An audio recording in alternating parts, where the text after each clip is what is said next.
Hello, everybody. As we continue to digest 2025, the decision seems to be in. AI is the person of the year. Time ran a cover featuring 7 or perhaps 8 of Silicon Valley's great AI titans sitting on a construction site or balancing on a construction site above what looks like to be a bombed out city. Lots of familiar faces on there, including Elon Musk and Sam Altman. But one person who wasn't up there was my guest today, the great Gary Marcus, who's perhaps emerged in 2025 as AI's leading, if not critic, certainly skeptic when it comes to generative AI. Gary is joining us from Montreal. Gary, were you disappointed not to be a AI person of the year for Time for 2025? I don't. I'll decline to answer that. I was not expecting to be on the cover. I do think that one of the interesting things about this year is that there's actually a lot of movement towards the architectures that I've pushed for a long time. I don't think that's widely recognized yet, but things that I have pushed are not using pure LLMs, having more modular systems, using neurosymbolic approaches, and thinking about world models. When all the dust is settled and people go back and read what I wrote over the recent decades, they'll see we are moving in that direction. I don't expect Time Magazine to get it, but I think history will be kinder to me than Time Magazine was. Let's put it that way. Well, Time Magazine usually catches up. Maybe in a few years, there'll be a cover for AI skeptics.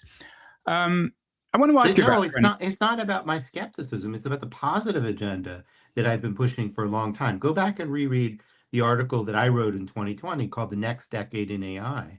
And I think you'll see that we spent the last 5 years not doing that. But towards the tail end of the year, people started doing the things that I recommended. They started putting in symbolic systems. They started focusing on world models, which is what that article was about. So let's talk about, Gary, 2025. You wrote an interesting Substack piece, 6 or 7 predictions for AI 2026 from what you describe yourself as a generative AI realist. So let's drop the skeptic and just describe you as an AI realist. You have to acknowledge, though, that 2025 has been a pretty, in spite of all perhaps the limitations of generative AI, it's been an amazing year for AI, hasn't it? Maybe. Towards the end of the year, I think what we've actually seen is a retreat and a relabeling. So we have seen a retreat from claims about artificial general intelligence. Many people thought it would happen this year. Many people thought that GPT-5 would be artificial general intelligence. GPT-5 was not artificial general intelligence. The people who had the thing in April, the report called AI 2027 backed down from their timelines and said it's not actually going to happen that we get AGI in 2027. The stock market went up and up and up. And then in November, it said, you know what? We're not sure we believe this stuff. Oracle in September, almost doubled overnight, and now it's lost all of the gain. That near doubling was over, this big AI deal that they had sort of made. I think this is a year in which there's actually been a lot of disillusionment. There was also that MIT study, which has since been replicated by a number of other places, showing that most companies who use this stuff are not getting return on investment. So, certainly there were some advances this year, as there have been in previous years. I don't think that there was a great leap forward the way that there had been in many of the previous years. I think that there were small gains across the board. I think more people recognize that getting good score on a benchmark doesn't mean that it's going to work for you in actual application in the company. You had Zuckerberg go full steam ahead and then kind of back off. So there was a lot of energy earlier in the year, and I think a lot of it backed down. I don't think Time represented that in their cover. Yeah, I don't know how Zuckerberg got on the scaffolding, but he managed to creep on at the end. Money. And he doesn't actually have that much to show for it. Facebook, in the early days of Yann LeCun being there, was clearly number 2 to DeepMind. and it's, it's an also ran right now.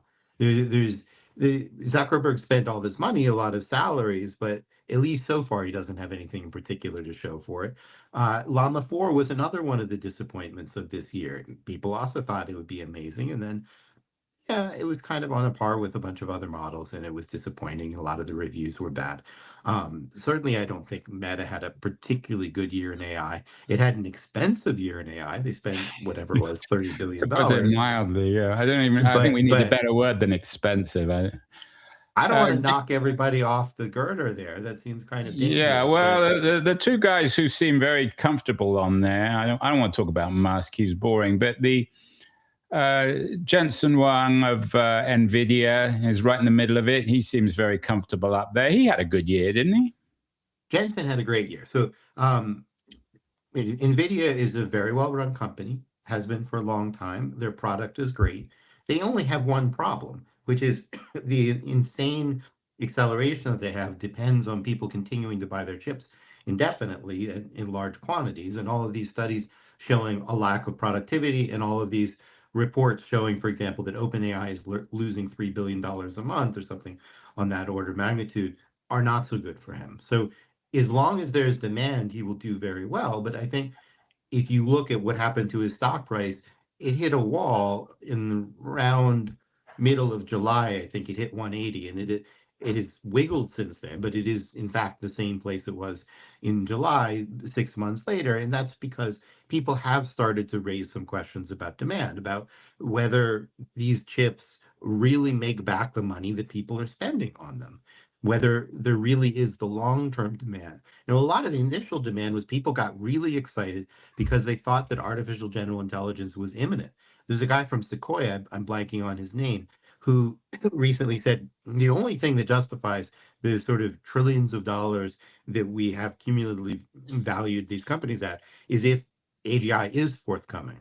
But the Sequoia guy didn't say this, but I'll tell you this: AGI is not coming soon, and I think a lot of people actually figured that out this year, and that makes a lot of those investments questionable, and that is a problem for NVIDIA, despite it being a very well run company. It raises the question of whether the demand for the chips will remain. We might wind up in a situation where there's oversupply. Sometimes you build too many shopping malls, or too many, this or that or whatever, too many apartment buildings, there's oversupply. This happened in China recently. They built too many apartment buildings, it was oversupply. Suddenly they weren't worth that much. We might have too many chips in a couple of years from now. That's an interesting way of putting it. It certainly makes sense given America's history with shopping malls. When it comes to new chips, Gary, what about Google and their new chip and their year? Their stock price has certainly done well in the last 6 months of the year. I think Google had the best year among the places. Well, sorry, that's probably too flip. But Google had a really good year in the following sense. I won't say best. NVIDIA had a great year too. Google had a really good year in the sense of, at the beginning of the year, most people, not me, thought that OpenAI had a huge advantage over Google, and that Google was not going to catch up. I've been writing pieces, as you well know, in my Substack for a while, saying that OpenAI might not sustain its advantage, that it faced a lot of headwinds and so forth. Well, by the end of the year, Google came out with Gemini, which is on a par with GPT 5.2, or even maybe a little better, depending on who you talk about. So Google caught up, and that's bad for OpenAI, and it's great for Google. And Demis Hassabis, I think, is the most impressive of the people, putting Jensen to aside, the most impressive of the people on that beam, in terms of his technical talent to manage a broad array of interesting people who might do different things in AI, because we need different things in AI. He's one of maybe two real scientists on the girder there. The others are managers. Next to Amadai, who's also a real scientist, I assume. I'm losing faith in Amadai. He's saying some pretty absurd things about bioscience that suggest to me that he's not such a great scientist. I know he's got a degree and whatsoever, but and so on. But he has said, for example, I won't be able to give you the exact quote, but basically led people to believe that we might cure cancer in the next few years, and that's not going to happen. The reality is you need to do the clinical studies. And he's been very fast and loose with his extrapolations. Don't make a lot of sense to me. I don't have the same trust in Amadei as I once did. Coming back, Gary, to OpenAI, you and I have had lots of funny conversations about Sam Altman. He's up on the girder at the moment. People are talking about 2026 as the Netscape moment because OpenAI and Anthropic are supposed to do their IPOs. But is OpenAI now the Netscape of this age in the sense that it's simply going to be increasingly a footnote to what happens in the future?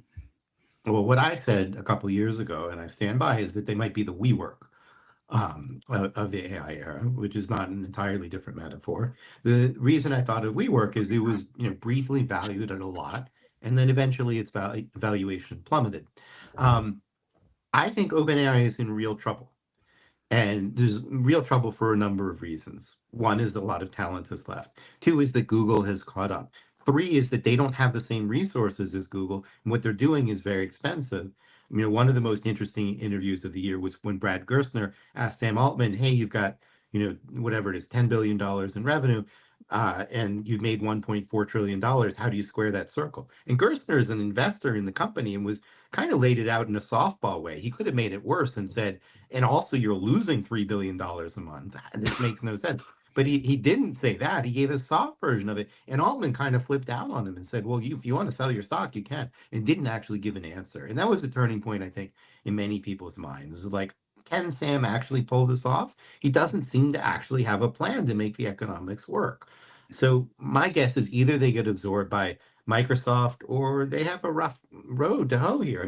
Google may overtake them. Sam sees this too, right? He wrote a memo towards the end of the year saying we're facing strong headwinds. He declared a code red. Like, I would not say that he's in the best of shape right now. Yeah, code red. I don't quite know what that means. Does it really matter, though? We all enjoy bashing Sam. He's slightly annoying. He's not as annoying as Musk, but he's annoying. Does it really matter in the long term, Gary? Paris Marx, by the way, just had a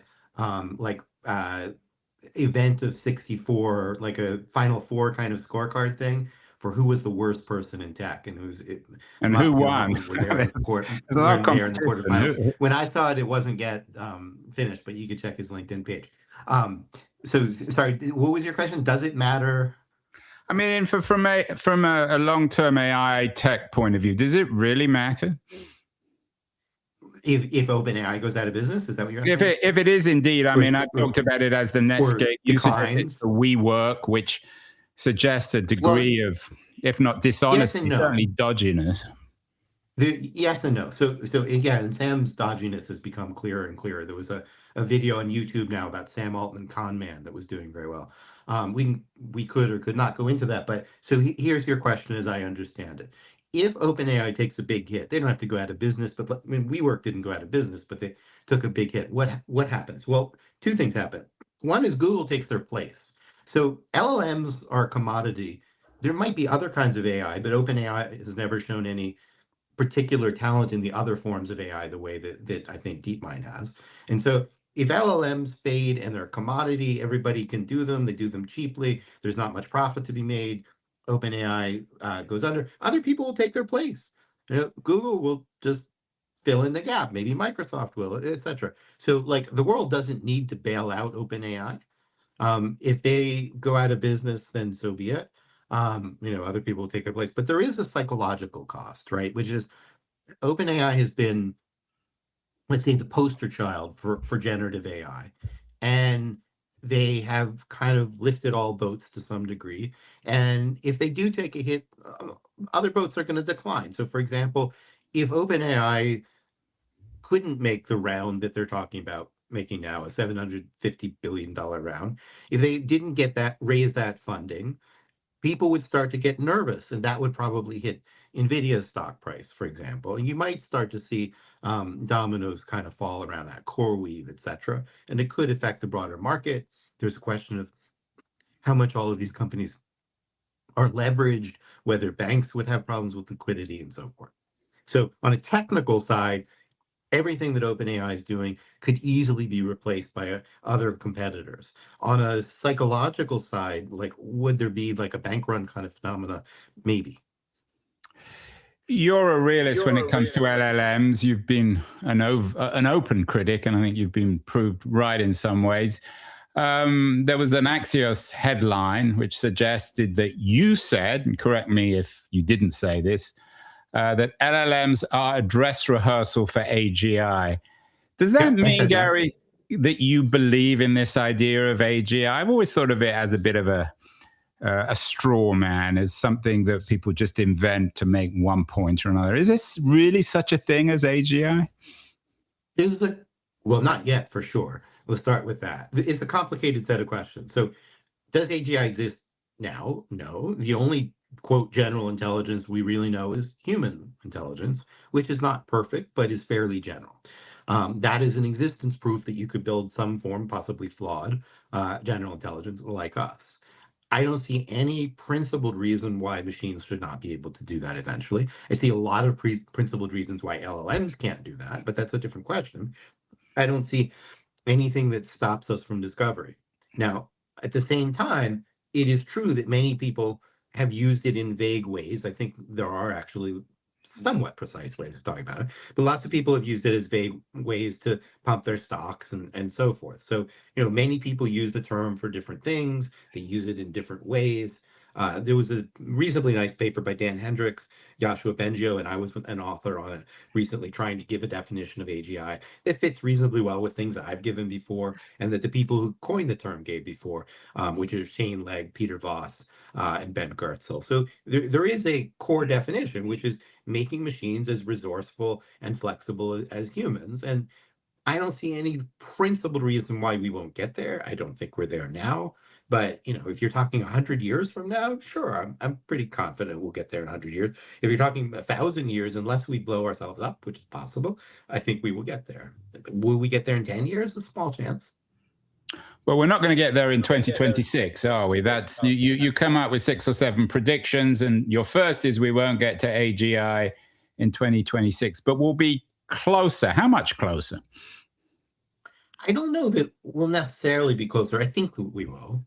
I don't think between 2020 and 2025 that we did actually get that much closer. Like, LLMs got a little better, mostly because we used more data and more chips, and they perform better. That doesn't mean that they're actually on the right track to artificial general intelligence. My guess is we will use LLMs as a component in artificial general intelligence, but the progress that we made in the last 5 years may not really be the kind of main path to getting there. It won't hurt. But if you think about Kahneman's System 1 and System 2, in System 1 is fast and automatic, statistical in nature. System 2 is deliberative. It's more like reasoning. Lots of creatures have System 1. LLMs are kind of like System 1. They're a really good version of System 1. But you need System 2 also. That's where I think a lot of the action is, a lot of the action to come. And the work that we've done hasn't necessarily moved us towards that. So, you can make progress, but it doesn't necessarily mean it's progress towards what you want. In alchemy, they figured out little bits about chemistry here and there, but it wasn't until somebody figured out the periodic table that there was really a firm theory to base it all on. My guess is that 2026 will be a better year in terms of actual innovation, because I think that people are finally waking up. I left this out of my beginning summary. If you look around the field, there's a lot of people who used to be kind of hostile to the way I talk about things who've actually moved over to my side of things. That's another way in which I think it's sort of long-term good for AI, but it's not good for LLM. So Rich Sutton, for example, is famous for what he calls the bitter lesson, which has basically meant that all the progress we've made has been by using more data and not rich knowledge. But he conceded this year that LLMs were not going to be there. And he actually conceded to me and said, Gary, you were right. I mean, he's a Turing Award winner, a big deal in the field. And then Ilya Sutskever was not so kind to me, but he gave an interview with Dwarkesh that was basically saying all the things I've been saying all along, that LLMs are not enough, that we need to go back to doing fundamental research and so forth. And so, there was a lot of shift towards the positions that I have long held this year, which I think is good long-term for AI, but bad for those who thought that LLMs were the answer. Certainly good for Gary Marcus. Gary, you're skeptical, and again, correct my language if it's wrong, on robots in 2026. You argue that human domestic robots like Optimus and Figure will be all demo and very little product. In other words, we're not going to get any robots in 2026. Is that fair? Or at least one. Not in your home that does anything interesting. I mean, like there's this Neo robot that people like Joanna Stern and Marcus Brownlee already reviewed, and it was mostly teleoperated. It was slow. It couldn't really do much. I think that the chance of that prediction of mine saying that you're not really going to get this in the home is basically 100%. There'll be some demos and whatever, but solving the reliability problems and also the manipulation problems, the navigation problem, the cognitive problems is just way beyond what we can do this year. Like there's no chance. You have a whole bunch of companies like Figure making a lot of noise right now and big valuations, but they're not going to have, products by this time next year that like people are wild about and they sell 100,000. It's just not happening. You might have better toy robots next year that are, a foot tall and have ChatGPT installed in them and you can talk to them and play with. I mean, people are working on that kind of stuff and that's realistic, but that's not what I'm talking about. I'm talking about, Rosie the robot that can do whatever you ask and so forth. That's not happening this year in 2026. No Rosie the robot in 2026. You no great fan of Donald Trump. You had an interesting Substack, A Sad Day for America, on Trump's decision to nix state-by-state policy on AI.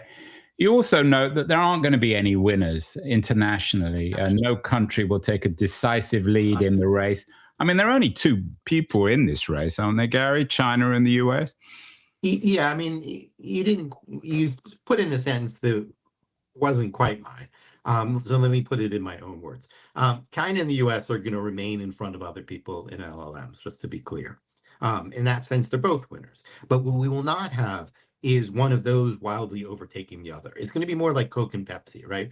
Coke and Pepsi, neither is going to annihilate the other. We're always going to have Coke. We're always going to have Pepsi. Chinese customers are going to use Chinese LLMs. US customers are mostly going to use US LLMs, especially for high security applications. For low security ones, they may use Chinese LLMs, which may be cheaper. But there's not going to be like a wipeout where, Google just stops making LLMs and we get everything from Tencent or something. I mean, this is not going to happen. And vice versa is not going to happen either.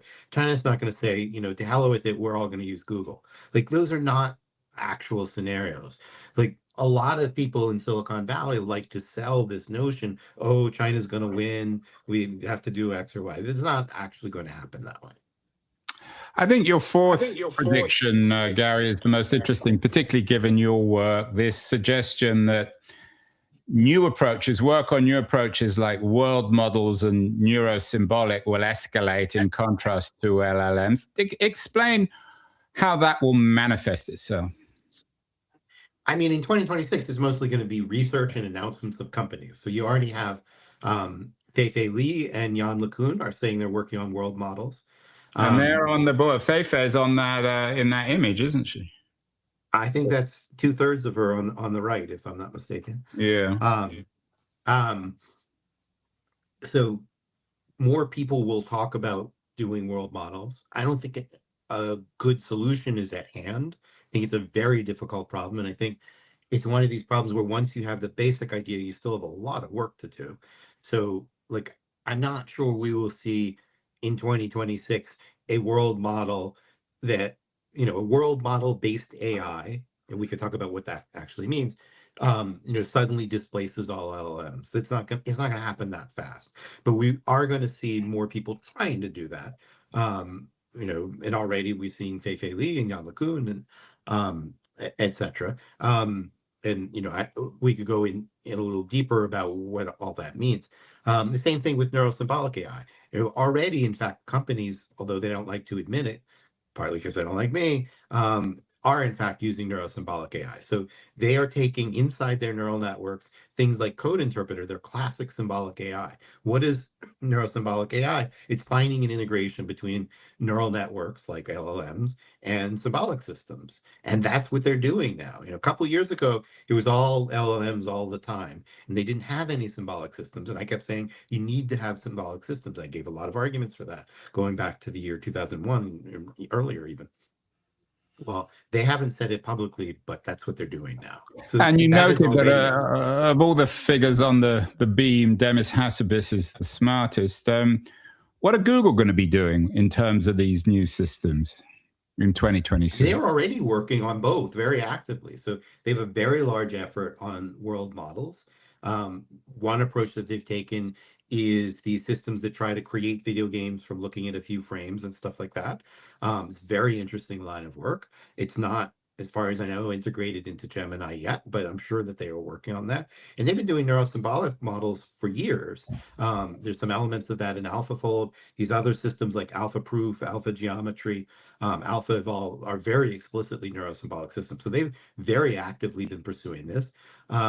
At the panel where I talked about a dress rehearsal, Demis was the next speaker after me, and we spoke afterwards, and he spoke on stage. And he's very clearly pursuing both of these approaches. And part of why I think he will win long term is he understands how to make these long term investments.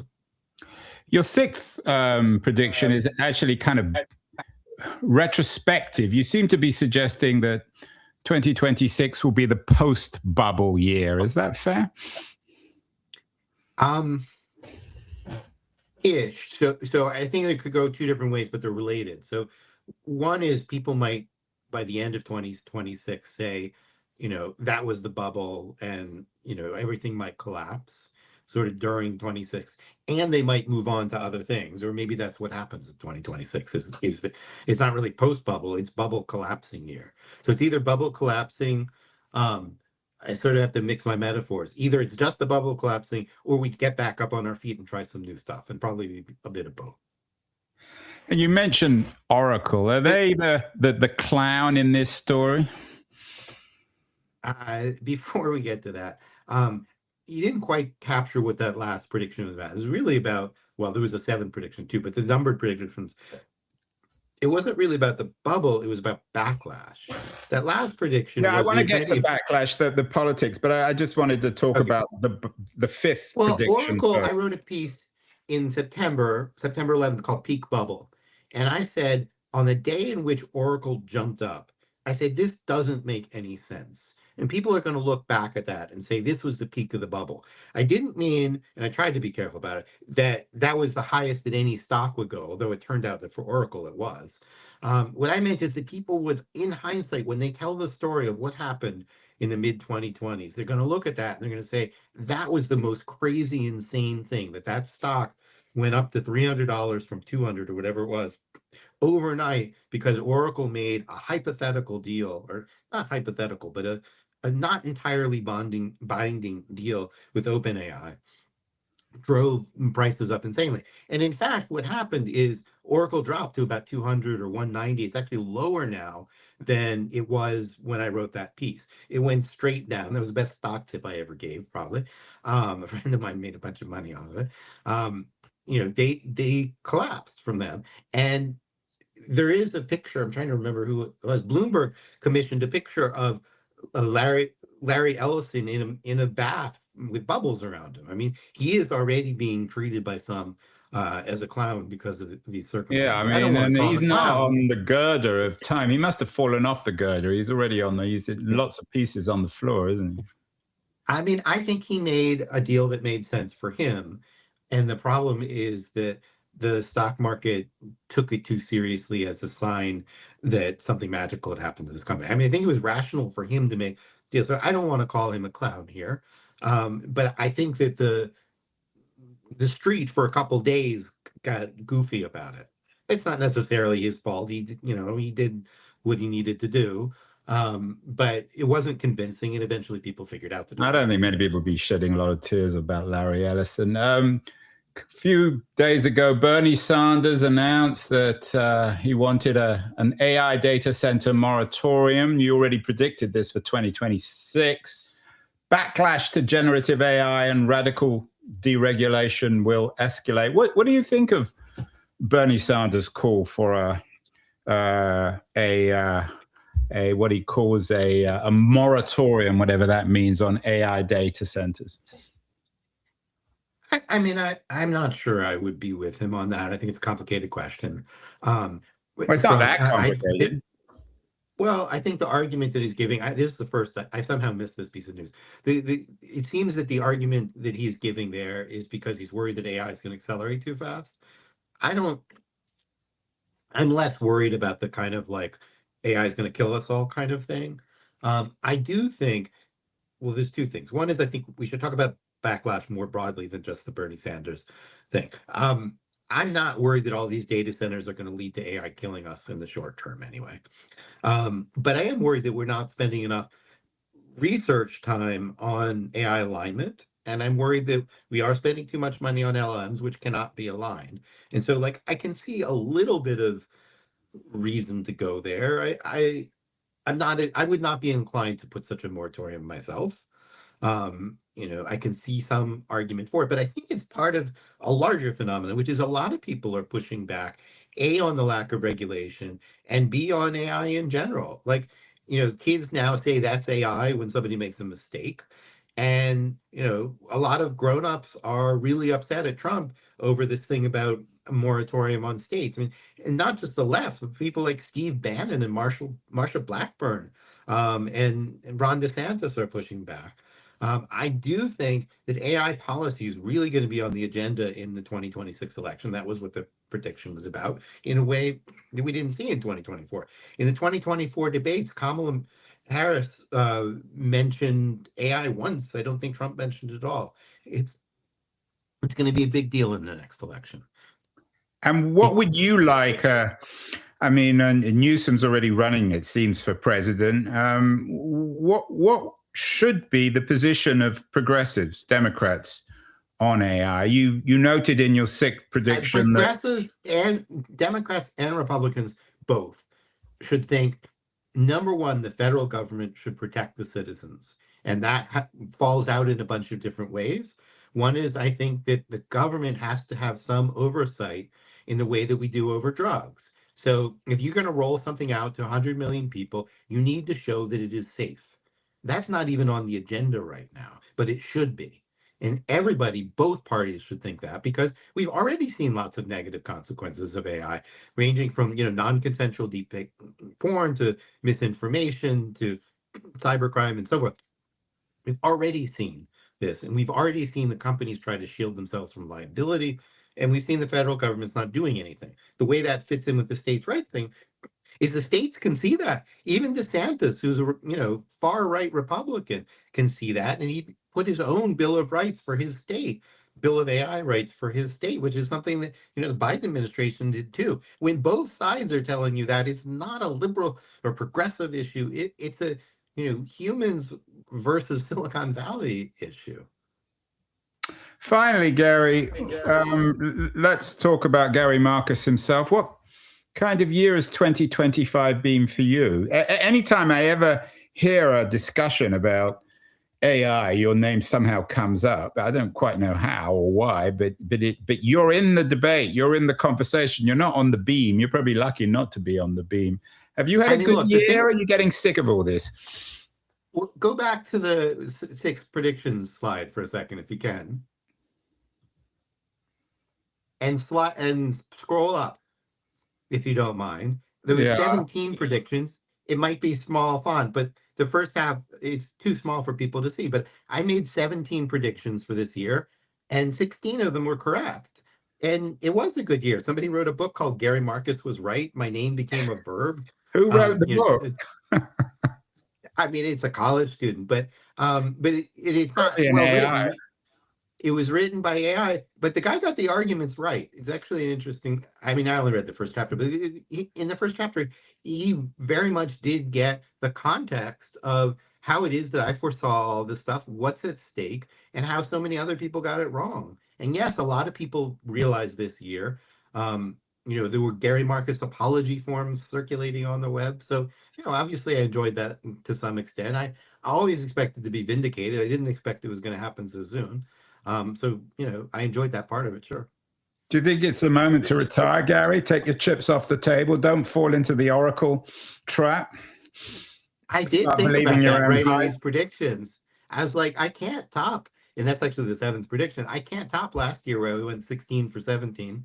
Running against the masses it's above there. But so I have, and lastly, I say, I think it's harder to predict 2026 because things have changed, because the mania around LLMs is finally reducing and people are finally being open-minded. And it's only from open-mindedness that we might get out of the horrible rut that I think we've been in for the last 5 years. So that actually makes it harder to foresee what's going to happen.